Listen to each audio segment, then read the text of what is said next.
என்னமோ நம்மளுடைய கெட்ட நேரம் இந்த ஆளுநர் நமக்கு வந்து வாய்ச்சிருக்காரு.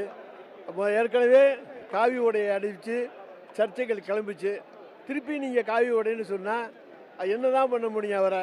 என்ன வாதத்துக்கு மருந்து, பிடிவாதத்துக்கு மருந்து கிடையாது.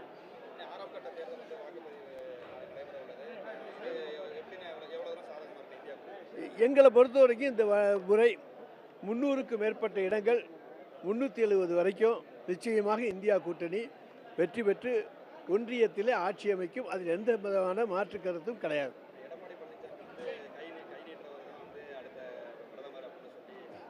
எந்த பக்கம் எந்த பக்கம் எந்த பக்கம் கை நீட்டுவார்னு கேளுங்க அவர்கிட்ட.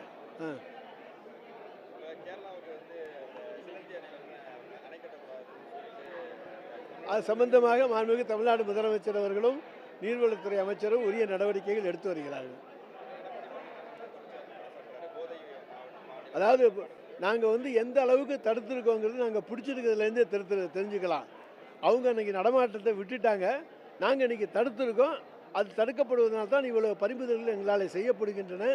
எங்களை பொறுத்த வரைக்கும் நாங்கள் நிச்சயமாக போதைப்பொருள் நடமாட்டத்தை மாண்புமிகு தமிழ்நாடு முதலமைச்சர் ஒரு பொழுதும் அனுமதிக்க மாட்டார்.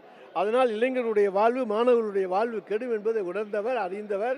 நிச்சயமாக போதைப்பொருள் நடமாட்டத்தை முற்றிலும் தடுப்பது தான் எங்களுடைய லட்சியம்.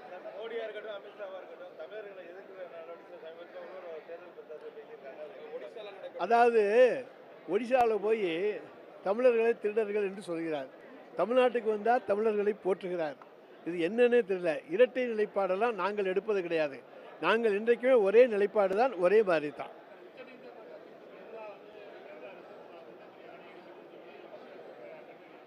கடிதம் தானே எழுதியிருக்காங்க. உச்சநீதிமன்ற தீர்ப்புக்கு எதிராக ஒன்றிய அரசு எந்த நடவடிக்கையும் எடுக்க முடியாது, எடுக்க மாட்டார்கள்.